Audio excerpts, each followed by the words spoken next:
السلام علیکم ورحمۃ اللہ وبرکاتہ۔ بسم اللہ الرحمن الرحیم۔ شروع اللہ کے نام سے جو بڑا مہربان نہایت رحم کرنے والا ہے۔ حضرت طلحہ رضی اللہ تعالیٰ عنہ کو لوگوں نے دیکھا کہ نہایت غمگین بیٹھے ہیں۔ کسی نے پوچھا کیا بات ہے؟ فرمایا میں نے حضور اقدس صلی اللہ علیہ وسلم سے یہ سنا تھا کہ مجھے ایک کلمہ معلوم ہے، جو شخص مرتے وقت اس کو کہے تو موت کی تکلیف اس سے ہٹ جائے اور رنگ چمکنے لگے اور خوشی کا منظر دیکھے، مگر مجھے حضور صلی اللہ علیہ وسلم سے اس کلمے کے پوچھنے کی قدرت نہ ہوئی، اس کا رنج ہو رہا ہے۔ حضرت عمر رضی اللہ تعالیٰ نے فرمایا مجھے معلوم ہے۔ طلحہ رضی اللہ تعالیٰ عنہ خوش ہو کر کہنے لگے وہ کیا ہے؟ حضرت عمر رضی اللہ تعالیٰ عنہ نے فرمایا ہمیں معلوم ہے کہ کوئی کلمہ اس سے بڑا ہوا نہیں جس کو حضور اقدس صلی اللہ علیہ وسلم نے اپنے چچا ابو طالب پر پیش کیا تھا، اور وہ ہے لا الہ الا اللہ محمد رسول اللہ۔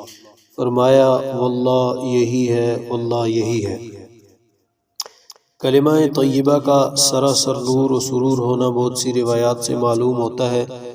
حافظ ابن حجر نے منبہات میں حضرت ابو بکر صدیق رضی اللہ تعالیٰ عنہ سے نقل کیا ہے کہ اندھیرے 5 ہیں اور 5 ہی ان کے لیے چراغ ہیں۔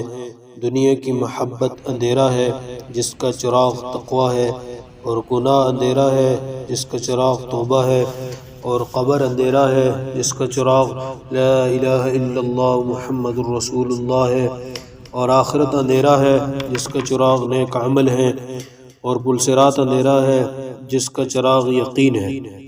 رابعہ عدویہ مشہور ولیہ ہیں، رات بھر نماز میں مشغول رہتی، صبح صادق کے بعد تھوڑی دیر سو رہتی، اور جب صبح کا چاندنا اچھی طرح ہو جاتا تو گھبرا کر اٹھتی اور نفس کو ملامت کرتی کہ کب تک سوتا رہے گا، ان قریب قبر کا زمانہ آنے والا ہے جس میں سور پھونکنے تک سونا ہی ہوگا۔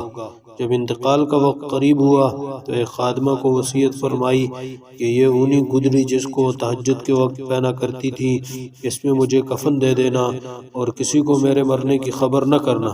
چنانچہ حسب وصیت تجہیز و تکفین کر دی گئی۔ بعد میں اس خادمہ نے خواب میں دیکھا کہ وہ نہایت عمدہ لباس پہنے ہوئے ہیں۔ اس نے دریافت کیا کہ وہ آپ کی گدڑی کیا ہوئی جس میں کفن دیا گیا تھا؟